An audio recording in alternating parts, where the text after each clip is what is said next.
I'm going to begin this one in the library of a crumbling abbey, on a wild and rainy autumn night in the year 1819. At the precise moment, a brooding young Earl discovered that the sharp-tongued woman his grandmother had hired to put his affairs in order was, quite without the smallest idea of it, delivering the most savage and most accurate review his life's work had ever received, to his very face, and that he could not, for the life of him, say one single word in its defense. Let me set the scene, for it is one of my favorites in all the tales I tell, and the whole delicious agony of it lives in who knew what. The abbey was Gravenhurst Abbey, in the wild north country, a great mouldering pile of a place, half-ruined, ivy-strangled, riddled with damp and draughts, and the wind moaning down its ancient chimneys like a soul in torment. It was, in short, exactly the sort of house a person writes Gothic novels about, and that, my dears, is the first of the many jokes at the heart of this story, and I shall let you in on it at once, because you will enjoy it far more than the poor Earl did. For the master of Gravenhurst Abbey, Sebastian Grey, the new young Earl of Gravenhurst, who sat brooding by the library fire that wild night, with a glass of brandy and a face like a thundercloud, was, in the deepest and most jealously guarded secret of his life, none other than the anonymous author of the most wildly popular Gothic novel in all of England, The Castle of Otranto's Revenge. The book the whole country was mad for, the book by the mysterious unknown genius whom the newspapers had dubbed the Great Unknown, and whose true identity all of fashionable London was frantic to discover. That book, he wrote it, in this very library, and not one living soul knew it. And seated across from him that night, warming her practical feet at his fire, with a battered copy of The Castle of Otranto's Revenge, open in her lap and a cup of tea in her hand, and an expression of the most ruthless critical relish, was Miss Penelope Featherstone, the formidably competent young woman his grandmother had hired to drag the chaos of Gravenhurst into order, and she was, at that exact moment, taking his masterpiece apart, chapter and verse, with the serene, merciless enthusiasm of a devoted reader who has waited years for someone to argue with about her favorite book and has at last cornered a victim. Adore it, she was saying, for she did adore it. That was the whole cruelty of the thing. She was the Great Unknown's most passionate admirer in the Three Kingdoms. You must understand that I adore it, my lord. I have read it 4 times, and I shall read it a 5th. There is no one alive who writes a haunted corridor like the Great Unknown. No one. But you cannot sit there and tell me the man does not overwrite. Look at this. She stabbed a finger at the page. Chapter the 9th. The heroine, Isabella, has fainted. Again. Mind you, this is her 4th swoon. The girl spends the entire novel horizontal, and the author gives us, and I have counted, 140 words, describing her insensible upon the flagstones before anyone thinks to revive her. 140. Her alabaster lids like the sealed tombs of drowned queens. I ask you, and then, my lord, the villain soliloquizes over her unconscious body for 3 full pages. Now I have known a villain or two in my time, and here, had Sebastian been watching closely, he might have seen the smallest shadow cross her face, and I promise you, they do not soliloquize. They act. A real villain would have had her out the door and into the carriage while she was still senseless, and no speeches about it. The man writes villains like a person who has never met one, all thunder and declamation, and no true menace at all. It is the one great flaw in an otherwise glorious book. He feels everything so tremendously, our Great Unknown, and he does not always trust his reader to feel it without being told 40 times. Do you not agree, my lord? And Sebastian Grey, Earl of Gravenhurst, the Great Unknown himself, the author of every one of those 140 words about the drowned queen's tombs, the man who had, with enormous pride, spent an entire evening on that villain's 3-page soliloquy, sat in his chair by the fire, and opened his mouth, and closed it again, and found that there was, in the whole of the English language, absolutely nothing he could say. And I am going to stop us right there. Right there. With Penelope Featherstone waiting, bright-eyed and merciless, for the brooding Earl to agree with her demolition of his own masterpiece, and Sebastian Grey trapped in his chair, unable to defend his life's work without confessing the secret he had guarded above all things, and the terrible, glorious, dawning realization stealing over him that he had never in his life met anyone so maddening, so wrong, so right, and so utterly, dangerously delightful.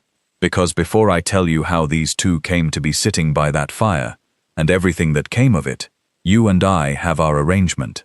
Find the subscribe button and press it. It is free, and it takes a moment, and it means the next story finds you the instant I have it ready. And there is always a next, and they are always worth the having. And if you will not, then you owe me one. And I am very patient about my debts, and I never, ever forget. This is a tale about a man who kept a very great secret, and a woman who could not abide melodrama, and a villain who turned out to be quite real. And I promise you, it is worth every minute you spend by my fire, so do not go anywhere. Now, before I let the poor Earl squirm his way out of that impossible moment, I must take you back to a battlefield and a grief and a secret born of both, and show you how Sebastian Grey came to be the most famous author in England that nobody had ever heard of. Come back with me. You will never guess the half of it. He was never meant to be the Earl. That is where you must begin with Sebastian Grey, for it is the wound underneath everything, and he carried it his whole life. He was the second son. Spare, as the great families so charmingly call their younger boys, the one kept in reserve in case anything should happen to the heir, and otherwise not much regarded. His elder brother Aubrey was the golden one, the heir, the beloved, the brilliant, laughing, charming Aubrey whom everyone adored, and upon whom the whole weight and glory of the Gravenhurst name was to descend. And Sebastian, quieter, stranger, more inward, a dreamer where Aubrey was a doer, grew up in his brother's golden shadow, loved well enough, but never central. The boy of whom it was fondly said that he was always off with his head in a book, which in that hearty family was not entirely a compliment. He was the spare. He knew it. He had made, as spares must, a kind of peace with being the one who did not matter very much, and he had poured the whole of his unregarded inner life into the one place it was safe, into books, into stories, into the vast, strange, Gothic imagination that had haunted him since childhood, all crumbling castles and moonlit corridors and doomed passions, which he kept, like everything else about himself, entirely to himself. And then came Waterloo. I need not tell you much of that terrible day. You know its name and its weight. It was the 18th of June, in the year 1815, and the Golden Aubrey, Captain Lord Aubrey Grey, dashing in his regimentals, off to win glory, as golden elder sons went off to win glory, fell upon that field, among the 20,000, and did not come home. And the news came to Gravenhurst on a bright June morning, and the golden light of that family went out, and Sebastian Grey, the spare, the dreamer, the one who did not matter, became, in a single sentence read from a single black-bordered letter, the heir to everything. I want you to feel what that did to him, for it is the whole of his character. He grieved his brother, grieved him truly and deeply, for he had loved the Golden Aubrey, and had never once resented him, being far too gentle a soul for that. But laid over the grief, and tangled all through it, was a horror peculiarly his own, the horror of being asked to become his brother. To step into Aubrey's shoes, Aubrey's role, Aubrey's whole bright public life. He, the quiet, strange, inward one, the least suited man in England for it. And to do it, while everyone who looked at him was silently, unbearably thinking the same thought, which was, it should have been Aubrey. Why is it this one? Why did the golden one fall and the spare survive? Sebastian felt that thought in every room he entered for years. He felt it from his own father, the old Earl, a hard, grieving man who had loved Aubrey best and could never quite hide, in the years that followed, his bewildered disappointment that it was Sebastian, of all his sons, who was left to carry the name. Sebastian became the heir, and it felt, every single day, like wearing a dead man's coat that did not fit and never would, in front of a world that wished the dead man were wearing it instead. And then, 3 years on, in the winter of 1818, the old Earl himself died. Of grief, some said, having never recovered from Waterloo. And Sebastian Grey, at 28, became the Earl of Gravenhurst in earnest, master of the great mouldering abbey, holder of an ancient name, responsible for a vast and chaotic and half-ruined estate that he had never been trained to manage and never expected to inherit, grieving a brother and a father both, and utterly, crushingly alone with the whole weight of a life that was supposed to have been someone else's. He did what he had always done with everything he could not bear. He took it inward, he brooded, he shut himself up in the crumbling abbey, and let the estate fall into deeper and deeper chaos because he had not the faintest idea how to manage it, and could not bear to admit it. And he grew, over those grieving years, into precisely the figure Penelope Featherstone would later have no patience for whatsoever. The brooding aristocrat, dark and silent and haunted, wandering his ruined halls like one of his own Gothic heroes. Except that Sebastian Grey had one thing no Gothic hero ever has, one secret escape, one place where the whole of his crushed and grieving and unregarded self could pour out free. He had his pen. It began, as the best things do, by accident and out of pain. In the raw first year after Waterloo, unable to sleep, unable to speak his grief to a family that wished him away, Sebastian had begun, for no reason but that he could not, to write. At first it was nothing, scribblings in the dead of night, a way of getting the churning Gothic dark of his own heart out onto the page where he could look at it. But the scribblings grew, they took shape, the grief and the loneliness and the sense of being a ghost in his own life, of wearing a dead man's coat, of wandering haunted halls. It all poured out of him, and became, without his ever quite intending it, a story. A great, sweeping Gothic romance of a cursed castle and a doomed family and a wronged heir and a love that outlasted death. He wrote it in secret, by candlelight, in the small hours, telling no one. For what would his hard, grieving father have said? What would the world have said? To learn that the new heir of Gravenhurst spent his nights scribbling sensational novels, like some Grub Street hack. An earl did not write. Least of all did an earl write Gothic romances, the fevered melodramatic stuff that fashionable people devoured in secret and sneered at in public. It was beneath the dignity of the name 100 times over. It would have been a scandal. So he told no one, and when the thing was finished, this great, strange, passionate outpouring of his grieving heart, Sebastian did a bold and secret thing. He sent it, anonymously, through a discreet intermediary, to a London publisher, never dreaming anything would come of it, wanting only to know whether the private thing he had made was any good. It was rather more than good. It was The Castle of Otranto's Revenge. And it was a sensation. It came out, anonymously, by a gentleman, and it caught the imagination of the whole reading public like a fire catching dry grass. Everyone read it. Everyone talked of it. The fashionable ladies swooned over it, and the fashionable gentlemen pretended not to have read it, and had read it twice. It went through edition after edition, and above all, because no one knew who had written it, the whole country became consumed with the delicious mystery of the author's identity. Who was the anonymous genius? Every famous name was proposed and dismissed. The newspapers, in the end, gave the unknown author a nickname that stuck, that ran on every fashionable tongue in England, the Great Unknown.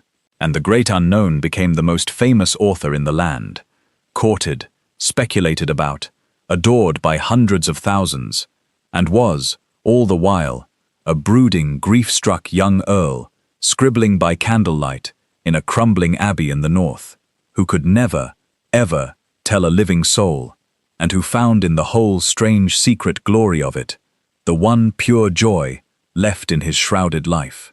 For that is what the writing was to Sebastian, and you must understand it to understand the man. It was the one place he was not the spare. On the page, in secret, anonymous, he was not the disappointing second son wearing his dead brother's coat before a world that wished him gone.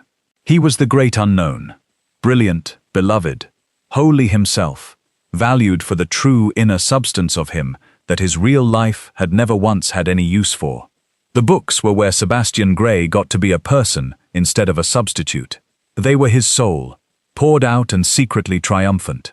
And he guarded the secret of them the way a man guards the one warm room in a freezing house, because it was, quite literally, the only place he was happy, and he could not have borne to have it exposed and mocked and taken from him.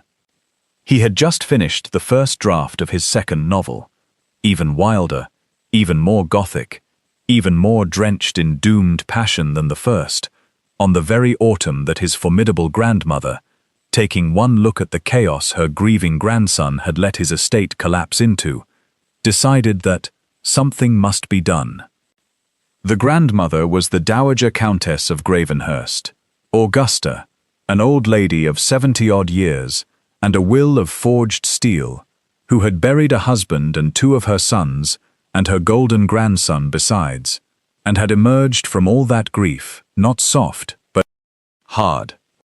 In the way of certain magnificent old women, sharp as a blade and twice as unsentimental, and possessed of a pair of eyes that missed absolutely nothing, she loved her surviving grandson, loved Sebastian fiercely, in fact, far more than his own father ever had. But hers was not a coddling love. It was a love that saw clearly, and what it saw, in the autumn of 1819, alarmed it very much. For old Augusta looked at Sebastian, and she saw a young man drowning. She saw the grief he would not speak, and the loneliness he had wrapped himself in, and the estate he was letting fall to ruin, because he was too proud and too lost to admit he could not manage it. And she saw, for she missed nothing, this old woman, one thing more, one thing Sebastian did not dream she had guessed. She had read The Castle of Otranto's Revenge.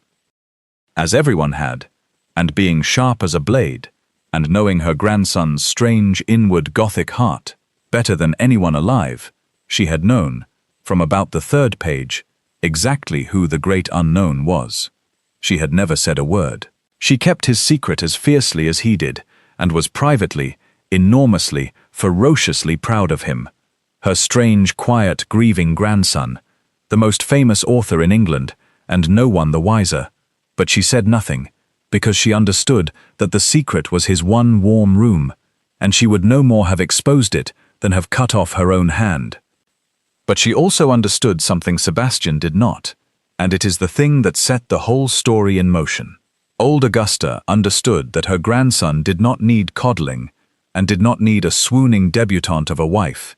His father, before he died, had tried to push several at him, to no avail, and did not need to be left alone to brood himself into an early grave in a mouldering abbey.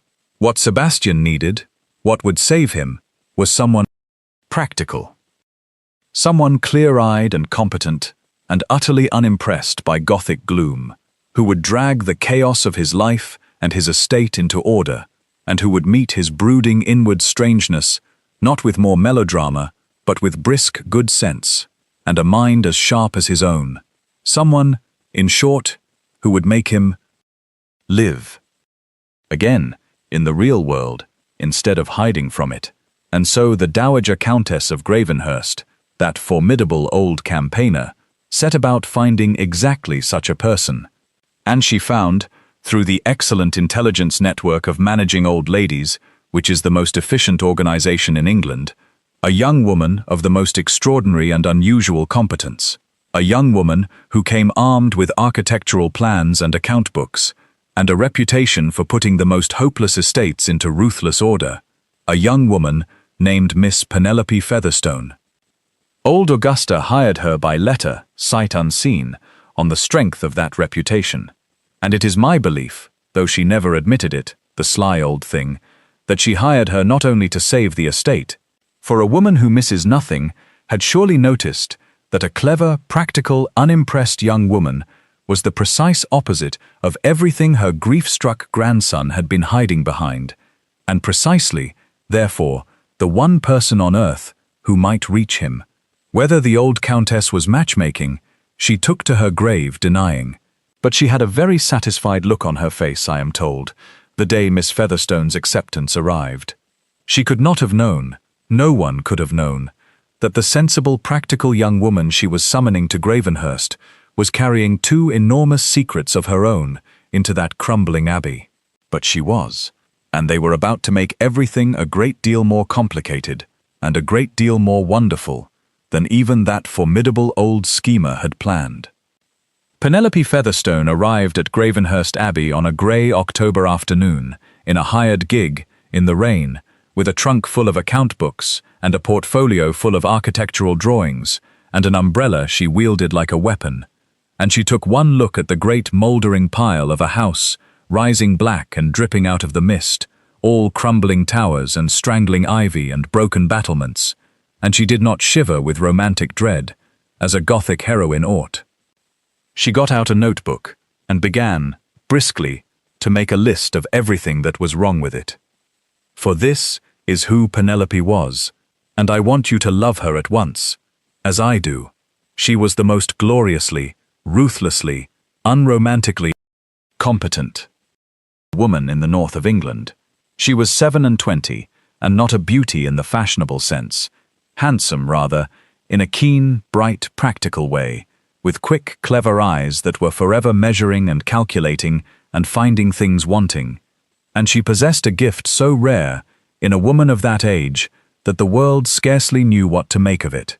She understood buildings, and land, and money, and the whole practical business of how an estate is actually held together and kept from falling down. Her father had been an architect and land improver of real distinction, a builder of houses and drainer of fields and manager of great men's estates, and having no son, he had trained his clever daughter at his side, exactly as certain fathers in my tales are wise enough to do, and she had absorbed it all: the architecture, the surveying, the drainage, the accounts, the whole science of taking a chaotic, ruinous property and making it sound and thriving. And when her father died, leaving her clever and capable and poor, Penelope had done the near impossible thing of turning her gift into a living, hiring herself out, discreetly, as the invisible practical brain behind the restoration of one great estate after another, achieving results so undeniable that even a world that could not conceive of a woman doing such work had learned, grudgingly, to hire her and be grateful. No patience whatever for nonsense. She had spent her life among the hard, practical realities of stone and timber and pounds and pence, and she regarded sentiment, melodrama, brooding, and general romantic gloom with the brisk contempt of a woman who has actual work to do. Which is why, when she was at last shown into the presence of her new employer, the Earl of Gravenhurst himself, discovered brooding in a darkened library, like a figure in a painting called Melancholy. All dark hair and haunted eyes and dramatic silence, Penelope Featherstone's first private thought, God help her, was, "Oh, for heaven's sake, Lord Gravenhurst," she said, with a brisk curtsy, and not one particle of awe. "I am Miss Featherstone. Your grandmother has engaged me to put your estate in order, and I must tell you, my lord, from what I have seen of it on the drive up, she has not engaged me a moment too soon. Your east wing is subsiding, your home farm is a disgrace, your accounts, I glanced at them in the steward's room, forgive me, are in a state that would make a grown man weep, and there is a hole in the roof of your great hall through which I could see the sky. I intend to fix all of it. I shall need the run of the house, the accounts, and your cooperation, in roughly that order of importance. Now, shall we begin, or would you prefer to finish brooding first? I am happy to wait, but I should warn you, the light is going, and I do like to make a start. And Sebastian Grey, Earl of Gravenhurst, who had spent 4 years being treated by the entire world with the careful, mournful deference owed to a grieving lord and a haunted man, looked up from his brooding at this brisk, bright, merciless young woman who had just, in the space of 30 seconds, inventoried the ruin of his life and offered to fix it, and asked whether he would like to finish sulking first, and felt, for the first time in 4 years, something that was not grief. He felt, faintly, absurdly, laughing. He could not remember the last time he had wanted to laugh. It rather alarmed him. "By all means, Miss Featherstone," he heard himself say. "Let us begin. The brooding, I find, will keep." She did not know when she arrived that her new employer was the great unknown, and he did not know, no one at Gravenhurst knew, that brisk, practical Miss Featherstone was carrying a secret every bit as large as his, and a good deal more dangerous. Penelope Featherstone was running for her life, not from the law, and not from disgrace, and the man was Roderick Mordaunt, Viscount Mordaunt, and he was, in cold, sober truth, exactly the kind of villain that Penelope so despised in Gothic novels for being unrealistic, except that he was entirely real, and she had very nearly married him. It had come about the way such things come about, through money and family, and a woman's terrible want of any power over her own fate. Penelope's father, dying, had left debts along with his gifts, and had left his clever daughter dependent, for a time, on a hard, grasping uncle who was her only near relation. And this uncle, seeing a way to be rid of the burden of her, and to profit besides, had arranged a match for Penelope with Viscount Mordaunt, a wealthy neighbor who had taken a fancy to the clever, handsome girl. And Penelope, with no money and no protector, and no power to refuse, had been all but sold into a betrothal with a man she scarcely knew. And then she had come to know him, and she had discovered, in the months of that betrothal, the truth beneath Viscount Mordaunt's smooth, wealthy exterior, the thing his servants knew, and his tenants knew, and the world did not, that he was cruel. A man, not carelessly cruel, in the fashionable, thoughtless way of my other lords, deliberately, coldly, deeply cruel. A man who enjoyed control, and enjoyed fear, and enjoyed breaking things, and who looked at his clever, spirited bride-to-be with a particular cold appetite that told Penelope, with a certainty that froze her blood, exactly what her life would become, the moment his ring was on her finger, and she was, in law, his property to do with as he pleased. She saw it. She was far too clever not to see it, and she understood that marriage to Roderick Mordaunt would not be a hardship, but a cage. A lifetime, and very possibly a short one, at the mercy of a man who would take deliberate pleasure in breaking her spirit and her body, both. So she did the only thing a woman with nothing but her wits could do. She ran.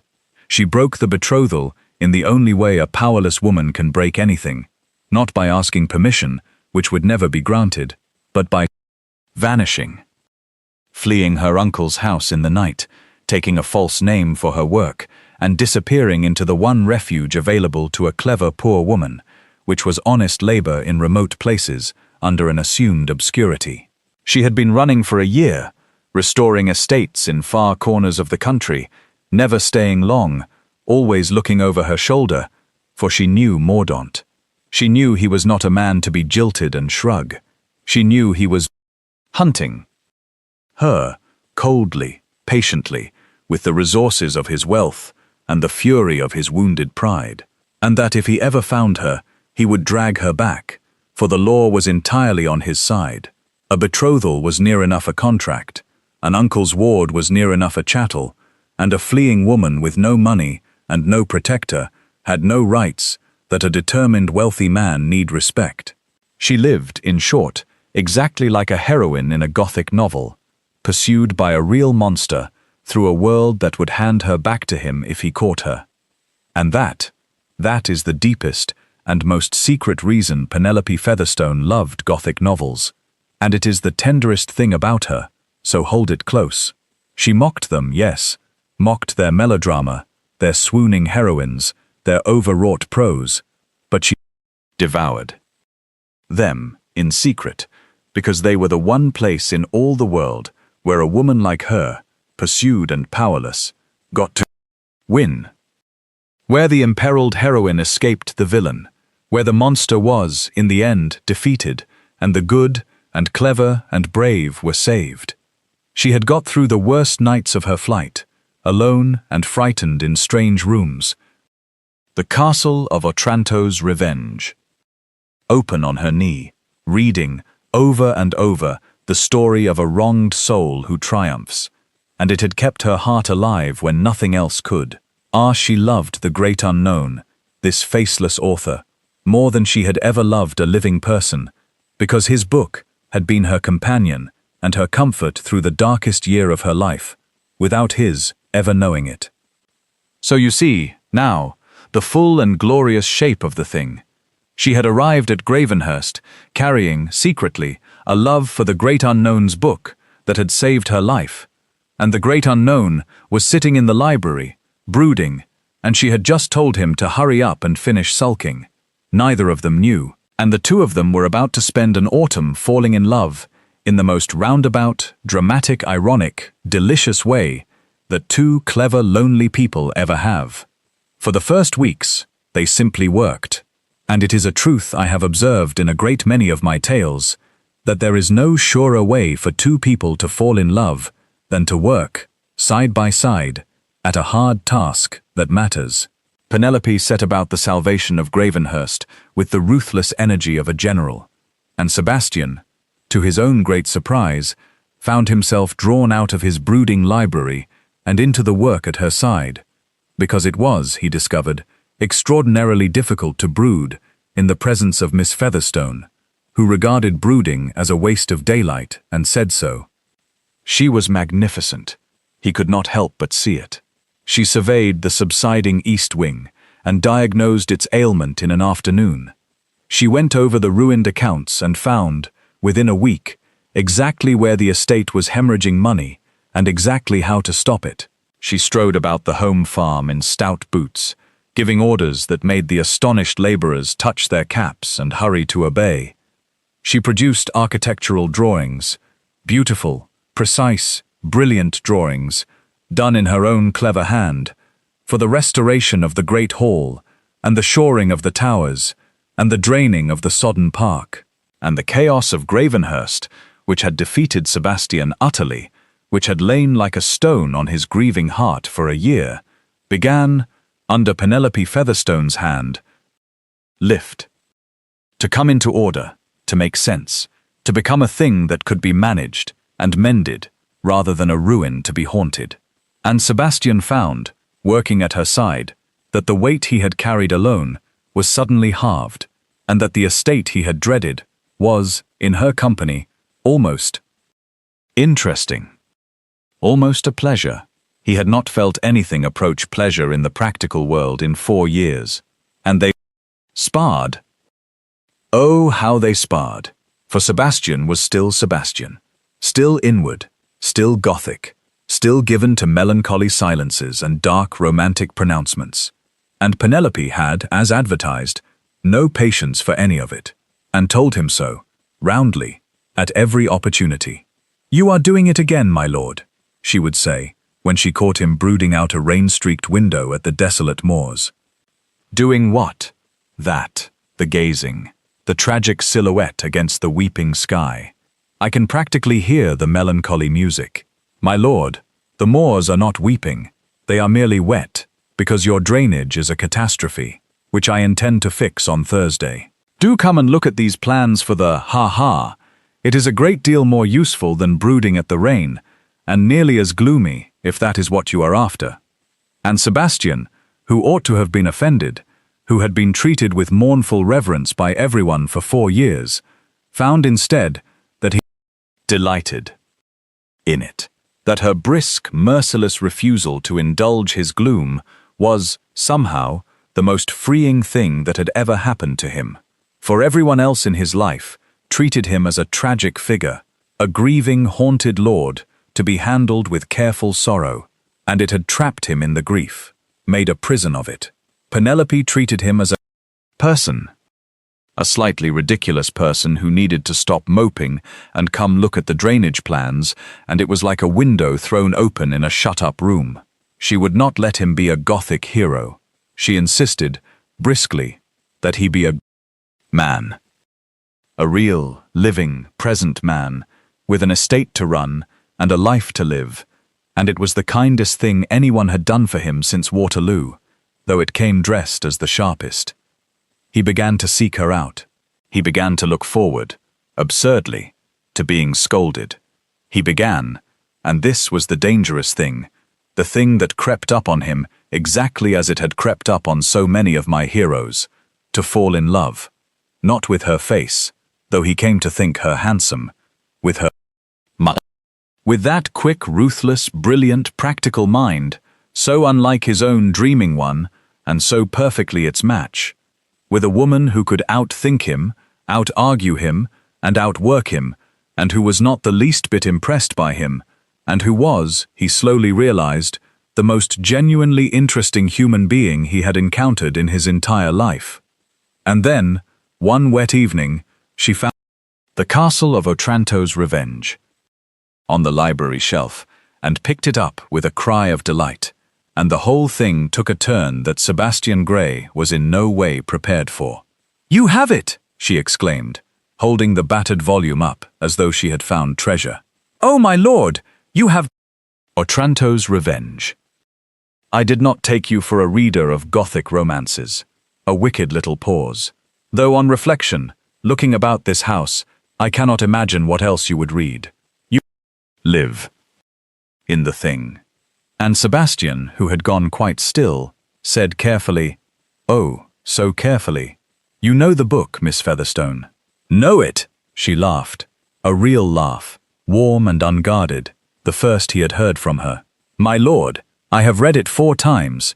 It is the finest Gothic novel written in a generation, and I will fight anyone who says otherwise. The Great Unknown is a genius."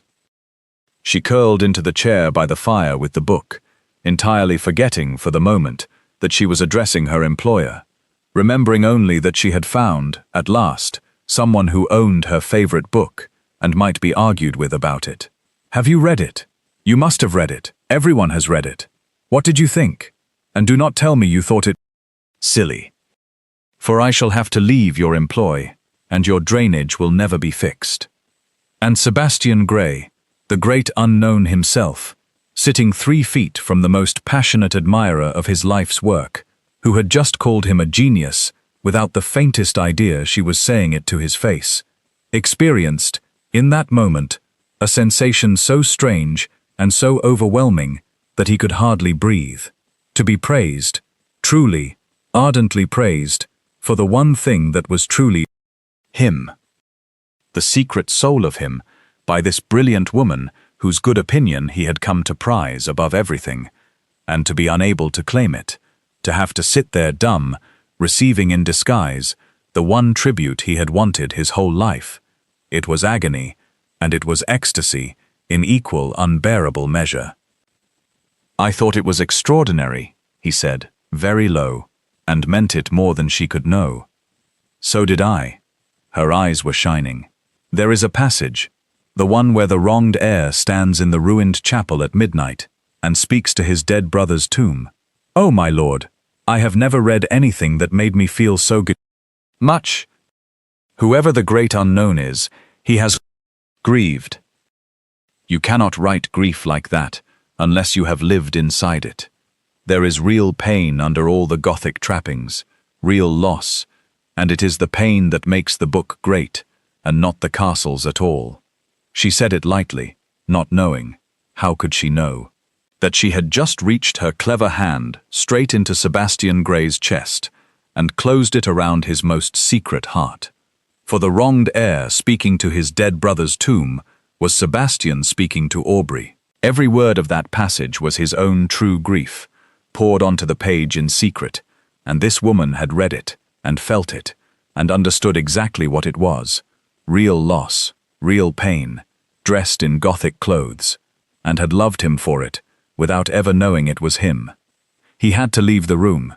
He made some excuse, and went out into the cold corridor, and stood in the dark with his heart hammering, and understood that he was lost, that he had fallen completely and hopelessly in love with a woman who adored his soul and did not know it was his, and that he could not tell her, and did not know how he was to bear it. And that was only the praise. The next evening she began the criticism, and that, my dears, was worse, and funnier, and somehow more wonderful still. For here is the exquisite torture of it. Penelope Featherstone did not merely adore the castle of Otranto's revenge. She had opinions to uplift the spirit, sharp, specific, ruthless opinions, and having at last found someone who owned it and would discuss it, she settled in, evening after evening by the library fire, to give the great unknown's masterpiece the most thorough and merciless critical going-over it had ever received. And the great unknown had to sit there and take it. And this brings us back, at last, to where we began, to that wild, rainy night, and Penelope with the book in her lap, picking apart the swoons and the soliloquies, and Sebastian, trapped in his chair, unable to defend a word of it. But it was not one night. It went on for many. She critiqued the heroine. The girl has no more spine than a jellyfish. She is forever fainting and being rescued. I should have liked to see her rescue herself. Just once. She critiqued the villain. All thunder and no menace. The man writes evil like someone who has read about it but never met it. She critiqued the prose. Magnificent, but he does not know when to stop. There are sentences in this book you could hang washing on. She critiqued the pacing, the melodrama, the excess, the sheer glorious overwrought too-muchness of it all. And every single critique landed, because she was right. Because she had the clearest, sharpest critical eye Sebastian had ever encountered, and because, being right, each critique went into him like a splinter of pure light. And here is the astonishing thing, the thing that turned the torture into something else. He began to agree with her. He began, sitting there in agonized silence, to see his own book through her clear, merciless eyes, to see, for the first time, exactly what was wrong with it, exactly where the melodrama tipped into absurdity, exactly where he had failed to trust his reader, exactly where his villain rang false. She was teaching him, without either of them knowing it, to be a better writer than he had ever been. And Sebastian, who had written the first book alone in the dark, out of raw grief, began, in secret, at night, saying nothing to her, to revise his second novel, according to Penelope Featherstone's critiques.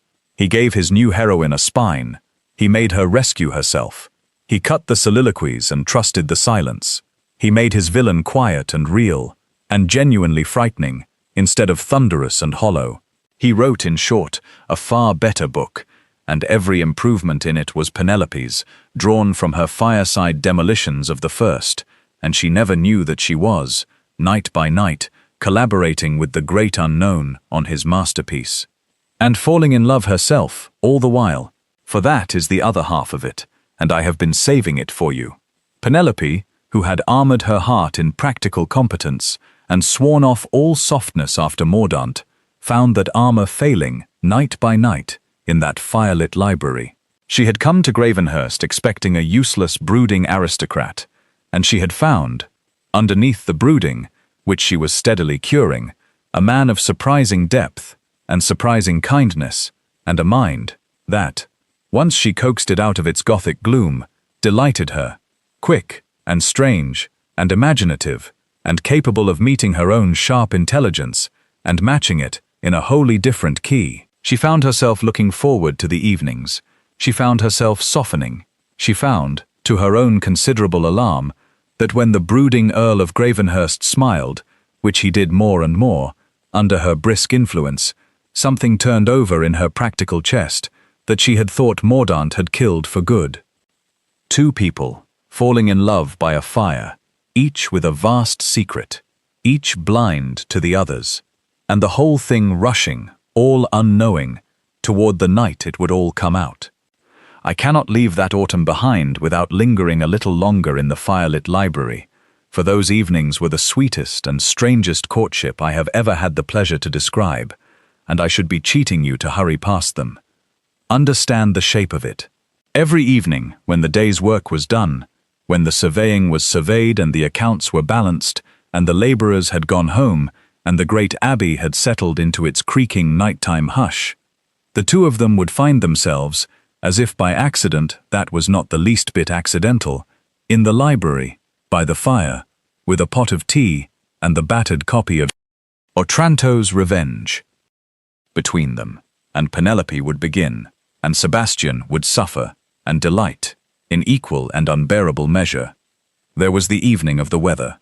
"My lord," she announced, "I have made a study, and I must report to you that in the course of this novel, the great unknown employs the phrase, 'a night of unnatural darkness,' no fewer than 9 times. 9, my lord. I have marked each one. Now, I ask you, how many kinds of unnatural darkness can there be? Is the darkness of chapter 3 meaningfully distinct from the darkness of chapter 11? He describes storms the way some men describe their own health, at exhausting length, and always as a great deal worse than it really is. There is a tempest in the 14th chapter that goes on for 6 pages, my lord." 6. A real storm does its business and moves along. Only a novelist could make weather so tedious. And Sebastian, who had written every one of those 9 unnatural darknesses with enormous satisfaction, and had been particularly proud of the 6-page tempest, sat there and took it, and found, to his own astonishment, that he was biting the inside of his cheek, not from wounded pride, but to keep from laughing, because she was right. And because no one had ever, in his whole cosseted deferred to life, told him the truth about anything, and it was the most refreshing sensation he had ever known. There was the evening of the heroine, which was the fiercest of all, and which changed his book forever. "I will tell you my true quarrel with the great unknown," Penelope said, setting down her tea with the air of a barrister opening a case. "And it is a serious one, and I hope he never hears it, for it would break his heart, and I should not like to break the heart of a man who writes so beautifully about grief. It is his women? My lord, he does not respect them. Oh, he adores them. He adores them to distraction. But adoration is not respect, and there is all the difference in the world. His Isabella is beautiful, and pure, and good, and utterly useless. She is a thing that happens to the plot rather than a person who acts within it.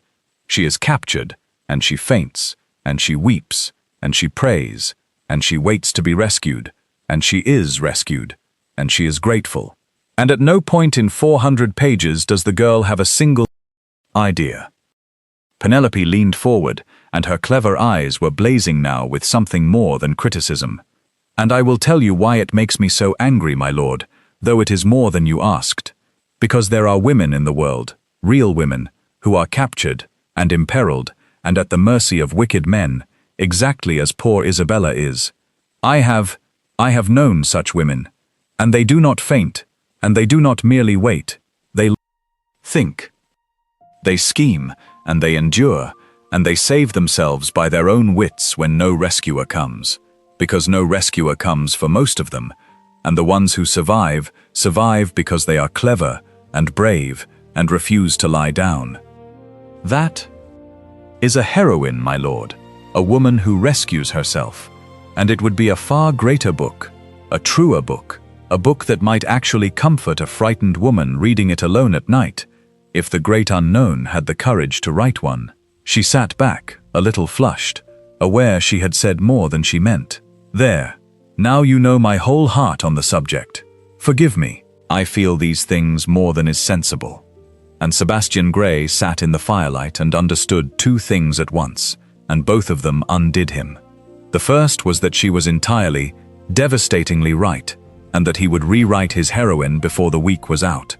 And the second, for he was not a fool, and he had heard the catch in her voice, and the "I have known such women," and the sudden, fierce personal fire. The second was that Penelope Featherstone was not speaking, entirely, of novels, that there was a real frightened woman somewhere underneath the brisk practical armor, who had needed, once, to save herself, and had. He did not know her secret yet, but he knew, in that moment, that she had one, and that it was made of the same stuff his books were made of. Real peril, real courage, real grief, dressed up as gothic melodrama, and he loved her, if it were possible, twice as much for it, and had not the faintest idea how to say so. So he said nothing. He went upstairs, that night, and he took out the manuscript of his second novel, and he tore up his useless, swooning heroine, and he wrote in her place, a woman who thought and schemed and endured, and saved herself, a woman with a brisk, clever mind and a fierce, buried courage and quick, measuring eyes. And if you had held that new heroine up beside Miss Penelope Featherstone, you would not have been able to slide a sheet of paper between them, for he was writing her, of course. He was writing her onto every page, the woman he loved and could not have, the only way he knew how. And he did this, mark you, night after night, in secret, saying nothing, took her every critique and built it silently into a better book, so that the second novel of the great unknown became, in truth, a collaboration between a grieving Earl and the woman tearing his first novel to shreds by his fire, and she, the last person on earth who would ever have guessed it. And here is the thing I have been saving, the thing that makes it a love story and not merely a very good joke. It was working on her. 2. For Penelope, who had come to Gravenhurst armored against all softness, found the armor failing a little more with every one of those evenings, and it was failing precisely because of the way he listened. She had spent her life being tolerated, humored, and quietly resented by men who could not abide a clever woman. She had never in her life had a man simply listen to her, hold forth on the things she cared about, listen with his whole grave attention, and take her seriously, and turn her ideas over as though they were treasures, and never once condescend or interrupt or grow cold. Sebastian listened to her the way no one ever had. He drew her out. He asked her what she thought. He seemed to find her opinions the most fascinating thing in the world, and a woman who has never been truly heard is terribly, fatally vulnerable to the first man who genuinely listens, for it is a rarer and more seductive thing than any amount of flattery. She did not know she was being courted. She thought they were merely arguing about books, but she found herself, walking the Abbey grounds by day, saving up thoughts to tell him by the fire that night. Found herself, measuring a wall or balancing a column of figures, catching herself smiling for no reason. Found herself one evening, watching the firelight on his grave dark face as he listened to her, and thinking, with a small internal jolt of pure alarm, oh no, not this. I cannot afford this. For she was a woman running from a monster, with no right to her own future, and she had sworn she would never again put her fate in a man's hands as long as she lived. And here was her practical heart, the traitor, going soft as warm wax by an earl's fireside, over a man she was quite certain could never want a penniless runaway with a false name and a villain on her trail. She thought her love was hopeless. She thought she was falling, all alone, for a brooding Earl who could never stoop to her, while grieving, privately and absurdly, that even if by some miracle he did, she would still be only half in love with him, for the other half of her heart belonged to a faceless author on a page. She thought her heart was hopelessly divided between a living man she could not have and a phantom she could never meet. She did not know, she could not know, that the living man and the phantom were the same, and that he was, at that very moment, upstairs by candlelight, writing her into a book, as the heroine who saves herself. Two people, each certain their love was impossible, each blind to the single fact that would have told them it was the most possible thing in the world. It could not last. Secrets like that never can. And it ended, as I have told you, on the very worst night, the night of the manuscript, and the carriage on the drive. It came out, as such things do, by accident, and it came out on the very worst possible night, which is the way of these things, and which I have always suspected the universe arranges on purpose, for the benefit of people like me, who have to tell the tales. It was late, the household was abed, and Penelope, unable to sleep, and wanting a particular ledger she had left in the library, went down through the dark abbey to fetch it, and found the library fire still burning, and the room empty, and, lying open upon the great desk where its author had left it, a manuscript, pages and pages of it, in a bold, slanting hand, covered in crossings out and revisions. She was not a snoop, she would have looked away, but her eye, glancing down, caught a line, and then a phrase, and then she could no more have stopped reading than stopped breathing, for the words on those pages were words she knew, words in a voice she knew better than any voice on earth. It was a Gothic novel, unfinished, in progress, heavily revised, and it was, unmistakably, undeniably, in the same voice, the same soul, as The Castle of Otranto's Revenge. It was the Great Unknown's second book, in manuscript, on the desk, in the library, at Gravenhurst. Penelope stood very still, in the firelight, with the pages trembling in her hand, as the whole impossible truth rose up and broke over her. Sebastian Grey was the Great Unknown. The brooding Earl she had been curing of his gloom, the man she had, God help her, been falling in love with, was the author whose book had saved her life, was the faceless genius she had adored for a year through the darkest nights of her flight, was the soul she had felt so powerfully on the page and never dreamed she would meet. He had been sitting 3 feet from her, night after night, while she praised his genius to his face and never knew it. He had listened to her tear his masterpiece to pieces, the swoons, the soliloquies, the sentences you could hang washing on, and said, nothing. Borne it in silence, and then she saw it now, reading the revised pages in her hand, seeing her own critiques answered line by line, the spined heroine, the quiet, real villain, the trusted silences. He had gone away, rebuilt his book according to everything she said.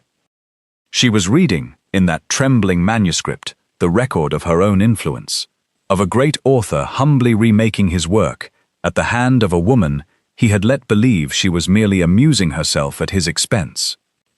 And then she read the dedication page, which he had drafted at the very front, and which he had crossed out, and written again, and crossed out again, as a man does who cannot find the courage to commit the truest thing in his heart to paper. And the last uncrossed version read, "For P.F., who taught me that a heroine should rescue herself, that a villain should be quiet, and that grief is bearable if someone clever is willing to sit beside you in it. You do not know you wrote half of this. You do not know you are the whole of it. The Great Unknown, who is, God help him, entirely yours." And Penelope Featherstone, standing alone in the firelit library at midnight, with the truth in her shaking hands, discovered that the practical armor she had worn her whole life was no protection at all against a thing like that, and she sat down, quite suddenly, in the author's own chair, and wept, for the first time in a year, out of something that was not fear at all. That is how Sebastian found her. He had come down for the manuscript he had carelessly left out, the one mistake, the one unlocked door that undid his life's great secret, and he found the woman he loved sitting in his chair, with his manuscript in her lap, and his crossed-out heart on the page before her, and tears on her face, and he understood, in one plummeting instant, that everything was known. "You wrote it," Penelope said. She did not look up. "You are the Great Unknown. You wrote the book that—" her voice caught. "You wrote the book that got me through the worst year of my life, and I never knew it. and I have been sitting in your library for a month, tearing it to shreds to your face, and you let me. Sebastian stood in the doorway, ashen, braced, for anger, for betrayal, for the exposure and mockery he had dreaded above all things, the tearing open of his one warm secret room. Penelope, I never meant, I could not tell you. No one knows. No one in the world knows. If it came out that the Earl of Gravenhurst writes sensational novels, it would be a scandal, it would. I do not care two straws about the scandal. She looked up now, and her face was wet and fierce, and wholly unarmored.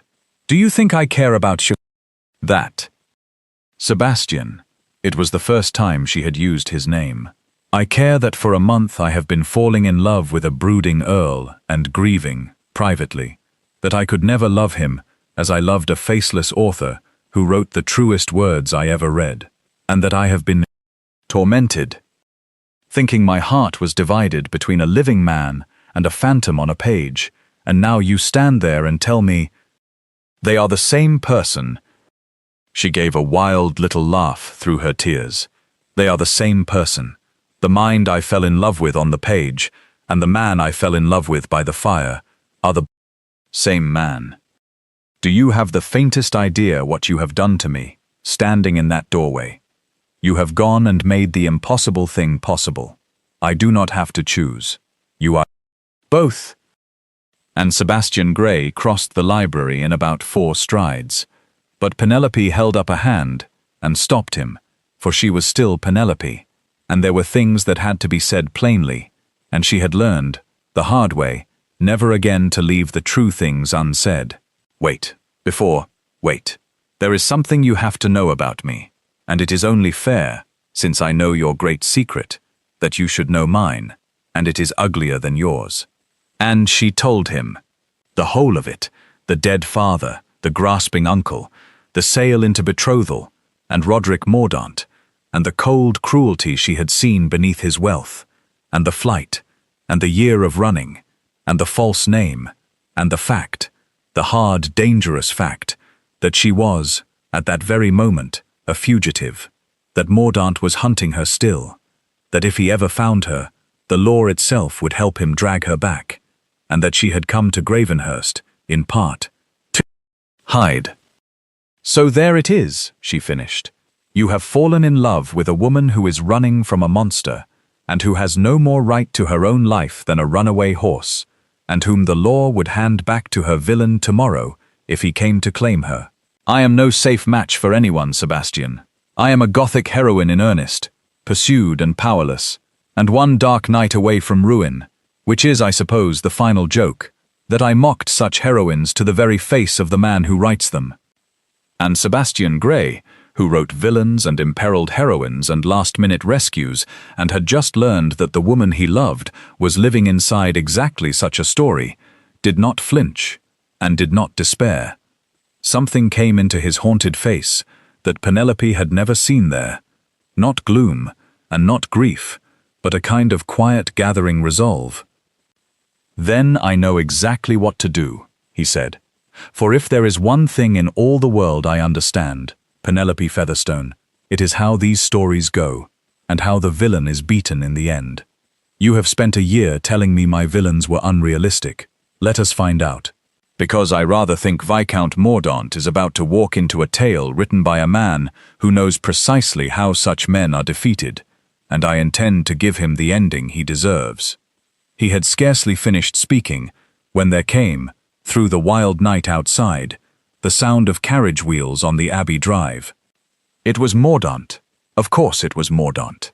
He had found her at last, traced her, through his cold, patient hunting, to Gravenhurst, and he had come, in the dead of a stormy night, exactly as a Gothic villain comes, to reclaim what he considered his property. And I will tell you honestly, my dears, that this was the one moment in the whole tale when Penelope Featherstone's practical courage nearly failed her. For it is one thing to flee a monster, and quite another to hear his carriage on the gravel, and know he has run you to ground. And her face, when she heard those wheels, went white as the drowned queen's of Sebastian's own prose. But she was not alone this time. That was the whole difference, and it is the heart of everything I have been telling you.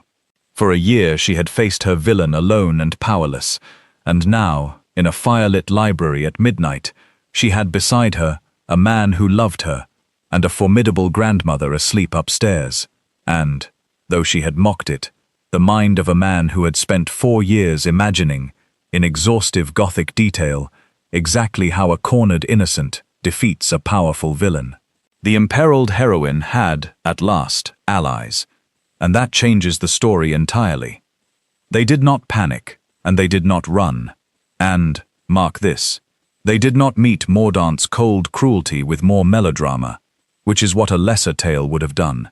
They met it with something far more devastating, with cleverness, and with the united front of people who refused to be frightened.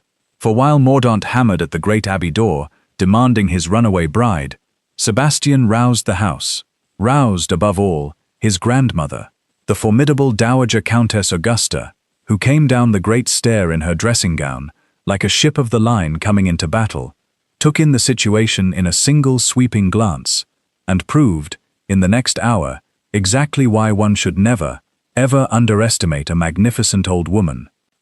I want you to have the scene properly, for it is the payoff of everything, and it deserves a slow telling. The great abbey door was flung open, and there in the storm stood Roderick Mordaunt.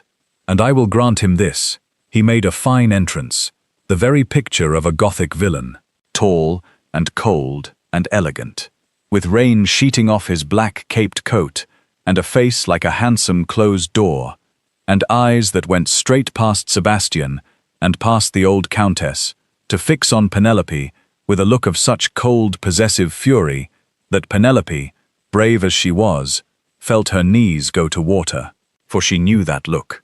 She had spent a year running from that look. "There you are," said Mordaunt softly, and softly was worse than shouting, from him. "You have led me a long dance, Penelope, a year. Do you know what it has cost me, in trouble and in dignity, to be jilted by a penniless nobody, and made to chase her across England like a servant after a runaway kitchen maid? You will find I am not a forgiving man." His cold eyes flicked, at last, to Sebastian, with contempt. "And you, sir? Gravenhurst, is it? You would do well to stand aside. This woman is my betrothed. I have the contract and the law and her uncle's authority. She is mine to reclaim, and no man has the right to keep her from me. Hand her over, and I shall overlook the fact that you have been harboring another man's promised bride. Refuse, and I shall ruin you in every court in England."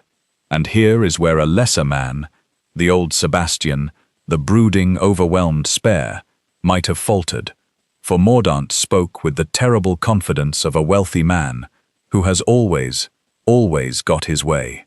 But the old Sebastian was gone, burned away over an autumn of firelit evenings, and the man who stood in that doorway now was one who had spent 4 years imagining villains for a living, and who knew, better than Mordaunt himself, exactly what such a man was made of underneath. "Miss Featherstone," said Sebastian, without raising his voice, "is under the protection of this house, and she is not going anywhere she does not wish to go. You may put away your talk of contracts and courts, Mordaunt. You are not going to use them, and I will tell you why. But first," and here he did a thing that Penelope never forgot, he stepped, quite deliberately, so that his own body stood between Mordaunt and the woman he loved, and did not move again. "First, you will take that look off your face when you look at her. You will not look at her like that in my house." It was then that the Dowager Countess Augusta sailed into the fray, and oh my dears, she was magnificent. 70 years old, in her nightcap and dressing gown, leaning on her stick, she advanced upon Viscount Mordaunt as though he were an impertinent footman, and she looked him slowly up and down with an expression of such withering aristocratic contempt that the temperature of the hall seemed to drop. "I knew your father," the old countess informed him, in a voice like a blade drawn slowly across silk. "A cold, hard man, but not, I think, a fool, which appears to be where you have diverged from him. Let me explain your position to you, young man, since you seem confused about it, and I have not got all night.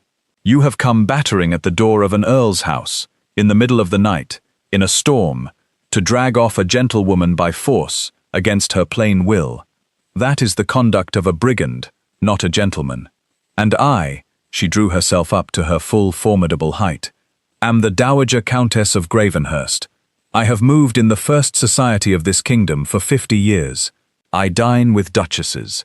I am owed favours by half the great houses in England, and feared, I flatter myself, by the other half. And I give you my solemn word, Viscount Mordaunt, that if you do not turn round and remove yourself from my grandson's threshold within the quarter hour, I shall make it my personal business, my hobby.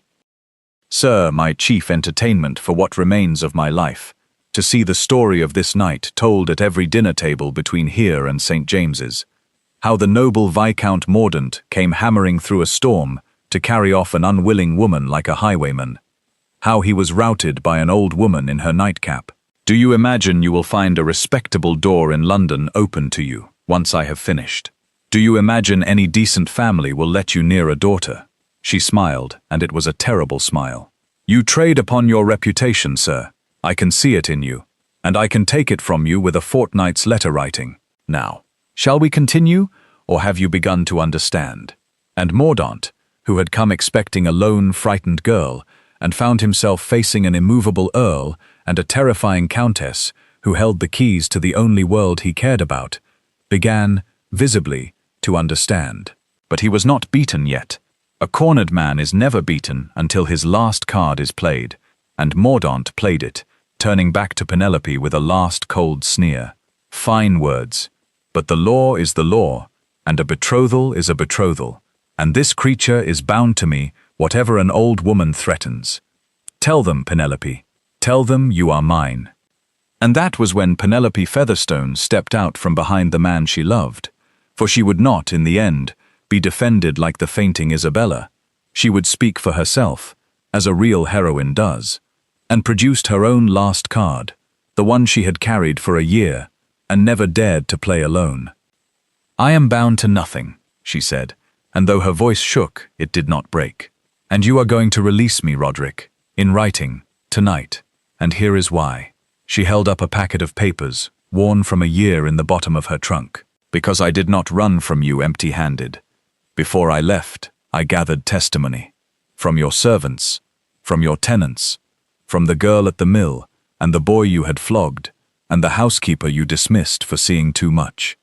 I have it all here, Roderick, signed, and witnessed, an account of exactly what kind of man Viscount Mordaunt is behind his fine, cold face, and I have kept it a year, not daring to use it, because a lone woman with no protector cannot fight a wealthy man in a court he owns." Her chin came up. "But I am not alone tonight. I have an earl beside me, and a countess who dines with duchesses, and the will, at last, to fight you. So here is the bargain, and it is the only one you will get. You will sign a release of all claim upon me, this instant, witnessed by these two, or the countess destroys your name in society, and I put these papers before every magistrate and every newspaper in England, and we shall see how your reputation and your fine cold face survive the light of day. Choose, Roderick. You have perhaps a minute to decide whether you leave here a free man with your secrets intact, or a ruined one. I know how you weigh such things. I know you will choose your own skin. You always have." And it was masterly, my dears, for she had done exactly what Sebastian would have written, and better, because she had lived it. She had turned the villain's own weapon, his reputation, into the knife at his throat. For here is how the villain was beaten, and Penelope, who had complained that Sebastian's fictional villains were always defeated too easily, learned that night that real villains too have a weakness, and it is always the same one. They rely entirely on the fear and isolation of their victims, and they crumble the instant that fear and isolation are taken away. Mordaunt came expecting to find a lone, frightened runaway he could bully and drag off in the dark, with no one to gainsay him, and the law at his back. He found, instead, the Earl of Gravenhurst, unafraid and immovable, informing him coldly that Miss Featherstone was under the protection of this house. He found the Dowager Countess of Gravenhurst, a woman of vast rank and vaster connections, who had buried 3 sons and feared nothing left on earth, regarding him down her formidable nose, and remarking, in a voice like cut glass, that she had known his late father, and that the son appeared to be a sad falling off, and that she wondered how the world would receive the news, which she would personally see spread through every drawing-room in London, by Michaelmas, that Viscount Mordaunt had come battering at an abbey door in the middle of the night to drag off an unwilling woman like a brigand. For a man like Mordaunt, whose whole cruel power rested on his respectable public face, the threat of a formidable old countess destroying his reputation was a pistol held to his head. And they found, above all, for Sebastian and Penelope had spent the frantic hour not wringing their hands but working. As they always worked, at the practical heart of the problem, they found the one thing that broke him. For Penelope, clever, practical Penelope, had never fled entirely empty-handed.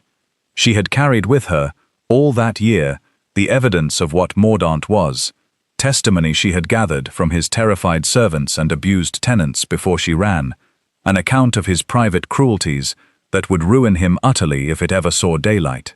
She had kept it as her one weapon, never daring to use it alone and powerless. But she was not alone and powerless now. And between Penelope's evidence and Sebastian's cold resolve, and the Dowager Countess's terrifying social artillery, Viscount Mordaunt was made to understand, in the space of one stormy hour, a thing he had never in his cruel life had to understand before, that he had lost. That the game was up, that if he did not release his claim on Penelope Featherstone at once, entirely, and in writing, and take himself out of her life forever, the 3 formidable people in that firelit hall would between them see him exposed, disgraced, and destroyed, his cruelties published, his reputation shredded, his name a byword, and that no amount of wealth or law would save him from it. A villain who preys on the isolated cannot survive the light, and they turned on him the full blazing light of an outraged house, and he crumbled exactly as such men always crumble, for he was, beneath the cold cruelty, a coward. As Sebastian, who understood villains, had known he would be. He signed what they put before him. He renounced his claim, in writing, witnessed. And then Viscount Mordaunt fled Gravenhurst in the storm, defeated and terrified and small. The monster routed, not by melodrama, but by the one thing monsters cannot bear, which is a frightened woman who has finally found people to stand beside her, and he never troubled Penelope Featherstone again, as long as he lived. And Penelope, watching his carriage lights disappear into the wild dark, standing between the man she loved and the fierce old woman who had defended her like a lioness, found that she was, for the first time in a year, no longer running. She had stopped, she was safe, she had faced her villain, and won, and she turned to Sebastian, with tears standing in her eyes, and the ghost of a watery laugh, and said, "You beast, you were right." That is precisely how it is done, the villain exposed to the light and crumbling like wet paper. I have spent a month telling you that you write these things wrong, and the moment I needed one, you produced the ending exactly as you would have written it. I shall never criticize your plots again. "Oh, do," said Sebastian. "Please do. Criticize them forever. My books are twice as good since you started, and I have discovered I cannot write a word without you now. It is most inconvenient. I appear to require you permanently." He proposed to her that same night, or rather, in the honest, tangled way of 2 people who had both learned to hate things left unsaid, they proposed to each other in the emptied firelit library, with the storm dying outside and the crossed-out dedication still lying on the desk between them. "I have to say it plainly," Sebastian said, "because you have taught me that the plain, true thing is always better than the melodrama, and God knows I am a man who tends to the melodrama. So here it is, without a single drowned queen in it. I love you. I loved your mind before I loved anything else about you. Loved it across 100 fireside arguments. Loved it when you were tearing my life's work to pieces. Loved it because it is the sharpest and truest and most alive mind I have ever met. and because it dragged me out of a grief I had begun to think was the whole of me. You did not find me a brooding hero and swoon, Penelope. You found me a brooding fool and fixed me the way you fix everything, the drainage and the accounts and the subsiding wing, and the ruined man in the library. I do not want a wife who will admire me. I want a partner who will argue with me, and edit me, and tell me when my villains ring false and my sentences run too long, for the rest of my life. Marry me. Be the Countess of Gravenhurst, and the secret co-author of every book I ever write, and the one person on earth who knows that the great unknown is a reformed, brooding idiot who cannot manage his own estate without you. Marry me, and be both the things I love, the woman and the mind, because they are, thank God, the same person, and I have only just recovered from the joy of discovering it. And Penelope Featherstone, practical, fierce, formerly fleeing Penelope, who had armored her heart against all softness and had it dismantled, brick by brick, by a man who wrote the book that saved her life, looked at him through her tears and did the most characteristic thing in the world. She picked up the crossed-out dedication from the desk, and she read it aloud. You do not know you are the whole of it, the great unknown, who is, God help him, entirely yours. And she said, in a voice that shook only a little, You will have to change this dedication now, you know. It is no longer true that I do not know I am the whole of it. I know. You will have to write me a new one. She set it down, and she looked at him, and the fierce, bright, practical face went soft and luminous. Make it read.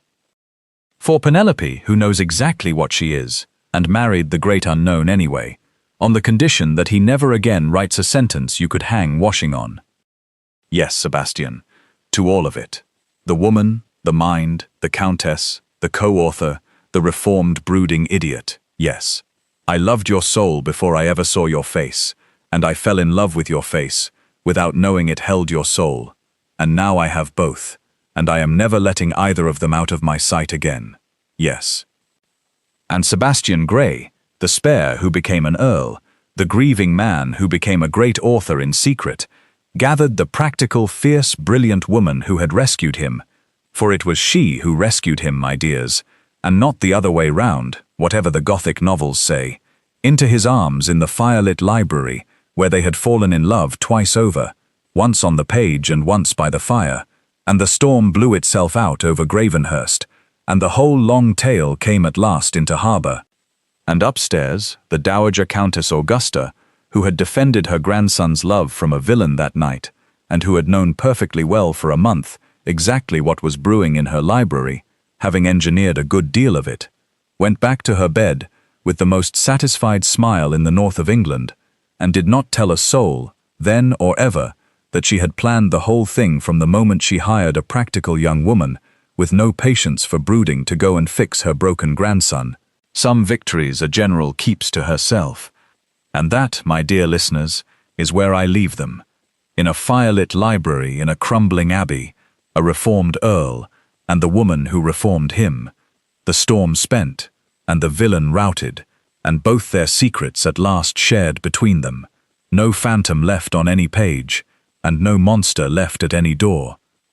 They were married before the spring, at Gravenhurst, and old Augusta wept, though she denied it fiercely, and the estate that Penelope had dragged from ruin bloomed under their joint hands into one of the finest in the north, all its drainage sound, and its towers shored, and its great hall roofed at last against the sky. And the great unknown's second novel, when it appeared, was hailed as even finer than the first. Sharper, truer, its heroine a woman who rescued herself, and its villain a quiet, real horror that made readers check the locks on their doors, and only 3 people in all the world knew that it had been written by the Earl of Gravenhurst, with the fierce, practical, brilliant Countess of Gravenhurst at his elbow, cutting his soliloquies and spining his heroines and refusing, absolutely refusing, to let him hang washing on his sentences. They wrote all his books that way, ever after, the dreaming mind and the practical one, the melodrama and the good sense, arguing by the fire, and producing between them the best Gothic novels of the age. And the whole of England went on wondering who the great unknown was, and never guessed, And I rather think that was Sebastian's favourite joke of all, to the end of his days, that the most famous author in England was a happily married Earl who could not have written a word of it without his wife telling him where he had gone wrong.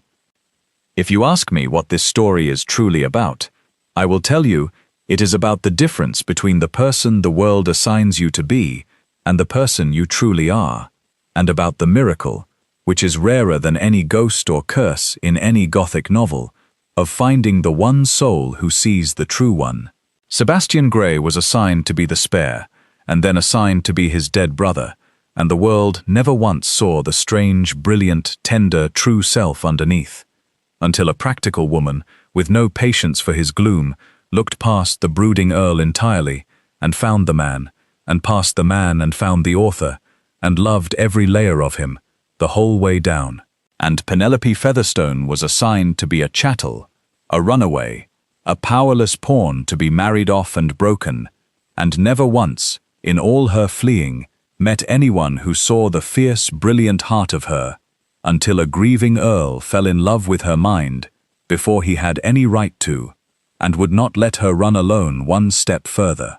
They were each, to the whole world, one flat assigned thing. To each other, they were everything. And that, in the end, is the only magic worth writing a book about, Gothic or otherwise, to be truly, wholly seen, soul and mind, and secret and all, by the one person, clever enough to look. You have sat by my fire through a battlefield grief, and a secret pen, and a merciless review, and a villain routed in a storm, and I will not pretend I could have told it without you, at the other end of the line. If it has given you something tonight, a warmth, a laugh, a quiet wish to be seen all the way down by someone who will argue with you by a fire for the rest of your life, then I would ask you, before you go, to subscribe to Moonlight at Mayfair, for there are a great many more of these, and every one has a heart, and I should hate for you to miss a single one. It costs you nothing, and it means more to me than I can say from this side of the fire, and if you still will not, well, you know what I am going to say. You owe me one. You have owed me, since a brooding Earl sat in silence while his masterpiece was torn to pieces. I am patient, and I never forget a debt, though I promise you, I shall never make you soliloquize about it. Subscribe to Moonlight at Mayfair, and come back to me beneath the soft light of the evening star, where every love is hard won, and every ending is deserved. Good night, and do be